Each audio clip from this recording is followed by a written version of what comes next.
Je suis Mathilde. Je suis Marina. Nous sommes les Intergalactic Girls. Dans cette chronique, nous allons aborder le Space Opera, étant donné que beaucoup d'auteurs accueillis sur le festival en ont écrit. Mais qu'est-ce que c'est que le Space Opera? Est-ce que c'est quand tu prends un gâteau plein de drogue et écoutes la flûte enchantée? Ça pourrait, mais pas tout à fait. Au départ, ce terme a été inventé dans un esprit de dérision avec une tonalité ironique. Il est dérivé de soap opera, qui signifie opéra de savon, et cela désignait les feuilletons mélodramatiques encadrant les publicités pour les marques américaines, le plus souvent de lessive ou de détergent, d'où le nom. Donc ça parle de savons spatiaux qui se tirent dessus au laser? Non plus. Non plus. Le space opera, ce sont des intrigues plutôt naïves dont on tend à étirer la fin pour les faire durer. En tout cas, ça, c'est ce que la critique en disait au départ.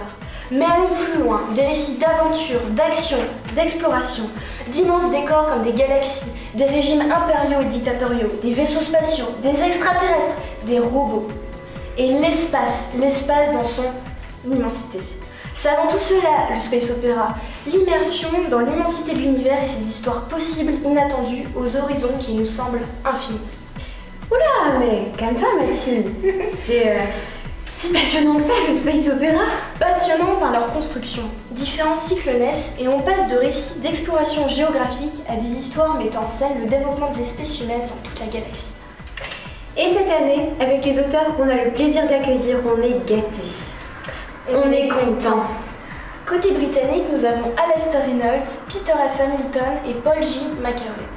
Alors déjà, Alastair Reynolds, avec le cycle des inhibiteurs, nous conte un futur où les hommes n'atteignent pas la vitesse de la lumière. Ils en voient donc leur capacité de déplacement réduite et doivent en plus lutter contre des machines, les inhibiteurs, destinées à éliminer toute forme de vie. Ouais, rien que ça. Ouais. Mais c'est avec ce cycle que Alastair Reynolds se porte en fer de lance du renouveau du space opéra britannique, et on peut noter que les 4 tomes sont parus entre 2000 et 2003. Et alors, c'est quoi la saga du Commonwealth? Ah, je suis bien contente que tu me poses la question, Mathilde. La saga du Commonwealth, ou cycle de l'étoile de Pandore, est un cycle en 4 tomes également de Peter F. Hamilton, paru cette fois-ci entre 2004 et 2005.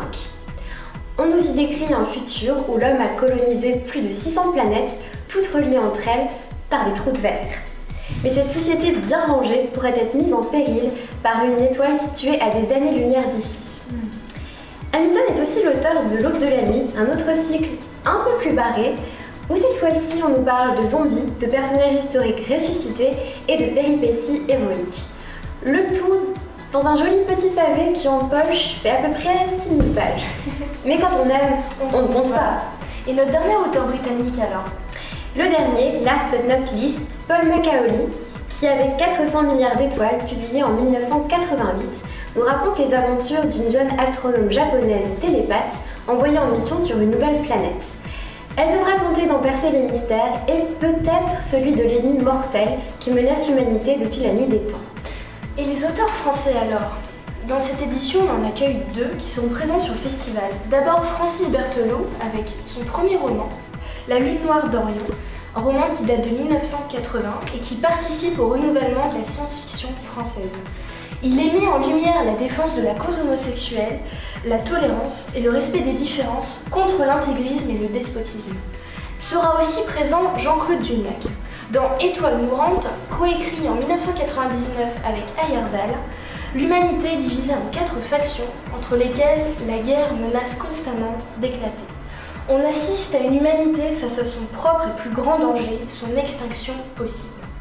Vous l'aurez donc compris, le space opéra traite avant tout de l'avenir de l'humanité et de l'exploration de la galaxie. Venez explorer, sinon l'univers, mais au moins le sujet, à la prochaine édition des Intergalactiques de Lyon, du 12 au 15 mai de 2016.